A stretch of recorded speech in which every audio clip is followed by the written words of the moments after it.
Hello friends, कसे आहात? आशा करते तुम्ही सगळे मस्त मजेत असाल.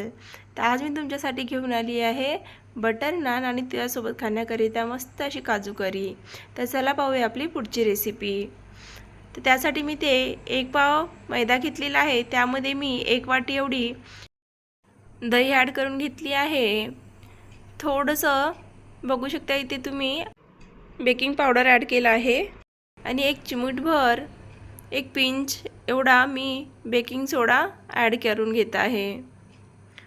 बघू शकता तुम्ही इथे मी तुम्हाला दाखवत आहे त्याप्रमाणेच मी ॲड केलेलं आहे. आता त्यामध्ये चवीपुरतं मीठ ॲड करून घेते आणि छान असं कोमटसर पाण्याने हा पीठ मळून घेते. बघू शकता मी हात टाकून दाखवत आहे. पाणी जास्त गरमही नाही आणि थंड नाही, हाताला गरम लागेल तिथपर्यंत मी गरम करून घेतला आहे. छान असा पीठ मळून घेतला आहे. आता वरून मी तेल लावून घेते. मी या पिठामध्ये 2 चमच इतका तूप ॲड करून घेतला आहे. तो तुम्ही ॲड करून घ्या. थोडंसं वरून तेल लावून छान असं 1 तासासाठी ठेवून देते. आता इकडे मी तुम्हाला काजू करी बनवून दाखवते. त्यासाठी मी ते 1 वाटी इतकं काजू घेतलेला आहे. 1 बारीक कापून घेतलेला कांदा घेतला आहे. 2-4 लसणाच्या पाकळ्या चिरून घेतल्या. 1 टोमॅटो, थोडंसं अद्रक घेतलं आहे आणि इकडे गरम मसाले घेतलेले आहे. काळी मिरी, लवंग, इलायची आणि थोडीशी दालचिनी, सोबत 1 चम्मच जिरा. इकडे मी कढई ठेवलेली आहे गरम करण्याकरिता. त्यामध्ये मी कांदे घालून छान असं लालसर होईपर्यंत परतून घेतलं आहे.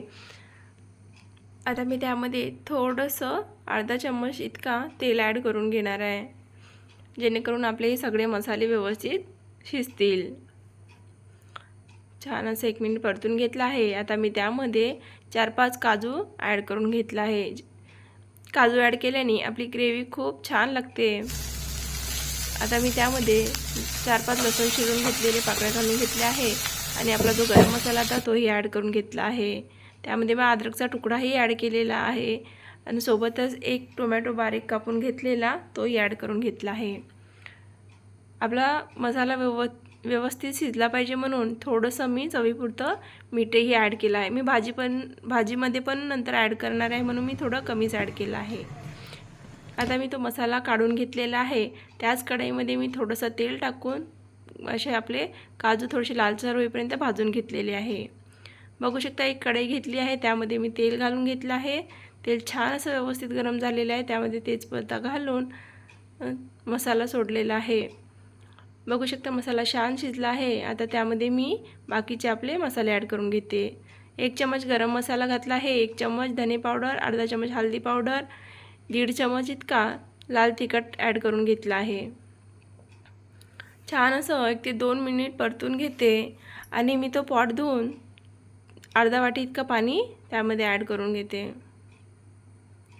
छान असं 1 ते 2 मिनिट शिजवून घेते व्यवस्थित मिक्स करून आणि त्यानंतर मी ही फ्रेश दुधावरची साय आहे ती त्यात ॲड करून घेते. आणखी 1 ते 2 मिनिट छान असं आपल्या ग्रेव्हीला तेल सुटेपर्यंत शिजवून घेते. बघू शकता आपल्या ग्रेव्हीला छान असं तेल सुटलेलं आहे.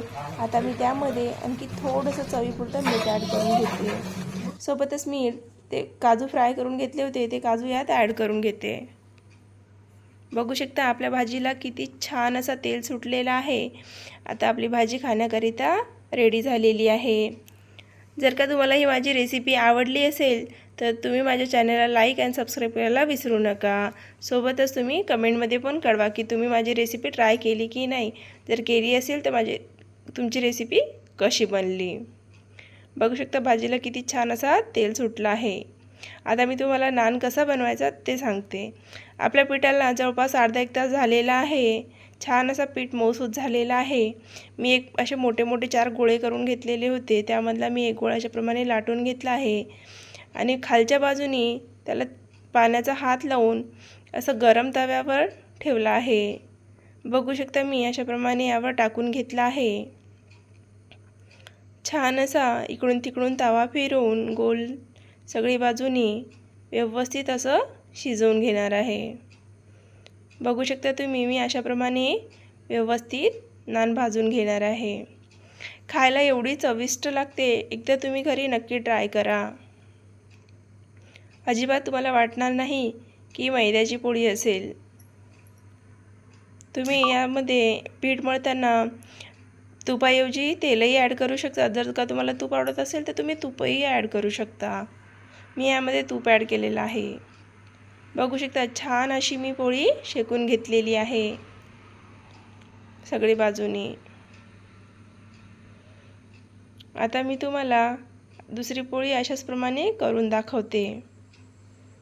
बघू शकता मी इथे 2 पोळ्या व्यवस्थित अशा करून घेतल्या आहे आणि त्यावरून मी बटर लावून दाखवते.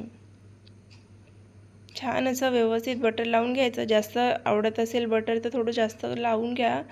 मला आमच्या घरी जास्त कोणाला आवडत नसल्यामुळे मी थोडं कमी क्वांटिटीमध्ये लावून घेत आहे. बघू शकता किती छान असं बटर दिसत आहे. तुम्ही आजच तुमच्या घरी नक्की ट्राय करा. जर माझी रेसिपी आवडली असेल तर लाईक कमेंट करायला विसरू नका. सोबतच सबस्क्राईब करून घ्या.